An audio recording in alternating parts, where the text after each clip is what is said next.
CA Sudhansh Pant आज लेंगे गृह विभाग की बैठक। भारतीय नागरिक सुरक्षा कानून में हुए संशोधन को लेकर यह बैठक होगी। सचिवालय में सुबह 10:30 बजे का वक्त मुकर्रर किया गया, यानी कि अब से थोड़ी ही देर बाद सचिवालय में बैठक शुरू हो जाएगी। शाम 4 बजे सैनिक कल्याण और आपदा प्रबंधन की समीक्षा बैठक भी हो रही है।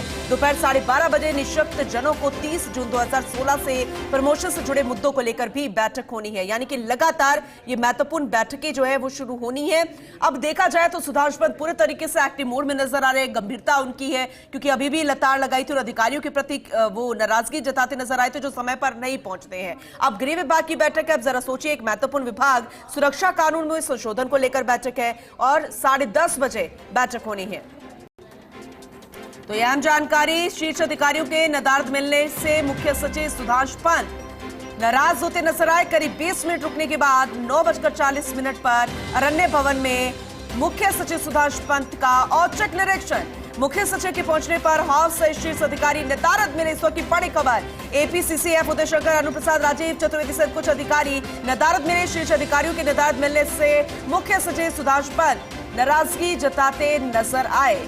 एसोसिएट एडिटर निर्मल तिवारी जी बस जुड़ चुके हैं, ज्यादा जानकारी उनसे लेंगे।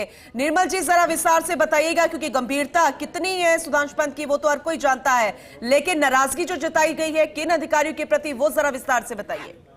सुप्रभात पूनम, देखिए इस समय जो सबसे संवेदनशील कुछ महकमा है, क्योंकि गर्मी का दौर चल रहा है, उसमें से एक जंगलात महकमा भी है, क्योंकि पूरा वन और वन्यजीवों का प्रबंधन करना है, पौधरोपण अभियान चलाना है, पौधे तैयार करनी है। ऐसे में अगर उसी विभाग के अधिकारी अपने मुख्यालय में अगर नदारद मिले सुबह, तो निश्चित तौर पर सीएस की नाराजगी लाजमी भी है। देखिए, सीएस सुधांश पंत करीब 9:20 पर सुबह अरण्य भवन पहुंचे तो वहां पर उन्हें सिर्फ 3 अधिकारी नजर आए।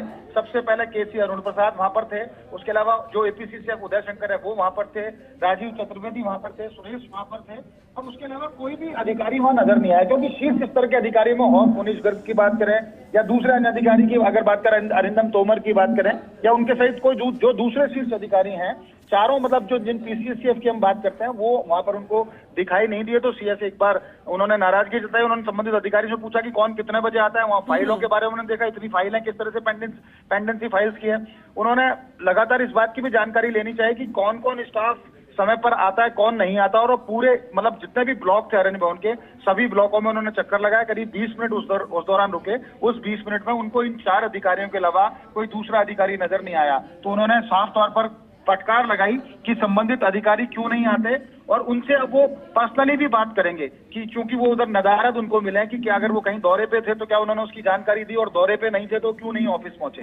कुल मिलाकर कहा जा सकता है कि वन विभाग जैसा संवेदनशील महकमा, जिसकी की गर्मी के दौरान जिसकी प्रासंगिकता, जिसकी उपयोगिता बहुत ज्यादा बढ़ जाती है, जिसके दायित्व बहुत ज्यादा बढ़ जाते हैं, क्योंकि पौधरोपण अभियान चलाना, उसके लिए पौधे तैयार करनी है। उसके अलावा तमाम जिस तरह से मुख्य सचिव ने पिछले दिनों खुद सुधांश पंत ने बैठक ली थी, उसके बाद अपर्णा अरोड़ा जो एसीएस है उन्होंने खुद ने बैठक लेकर कहा था कि संजीदगी बरतें, क्योंकि वन विभाग के ऊपर बहुत बड़ी जिम्मेदारी है। जिस तरह से गर्मी बहुत तीक्ष्ण होती जा रही है हर साल, उसमें हरित आवरण बढ़ाना उसके लिए बहुत जरूरी है। ऐसे में अगर विभाग के शीर्ष अधिकारी, और खास बात देखिए खुद मुनीश गर्ग जो हॉफ है वो तो अभी 31 मई को रिटायर हैं, अगर वो इस तरह से अगर उसमें वो समय पर नहीं पहुंचेंगे तो एक लीडर ही जब समय पर नहीं पहुंचता तो उनके मातहत अधिकारियों से उम्मीद नहीं की जा सकती। ठीक नहीं चाहता। अब देखना होगा कि इस औचक निरीक्षण के बाद कितना बदलाव नजर आता है। इस नाराजगी के बाद क्या कुछ थोड़ी सी भी यहाँ पर जिम्मेदारी अपने प्रति जो है वो समझते नजर आएंगे अधिकारी की, देखने वाली बात होगी। बहुत शुक्रिया निर्मल जी इस जानकारी।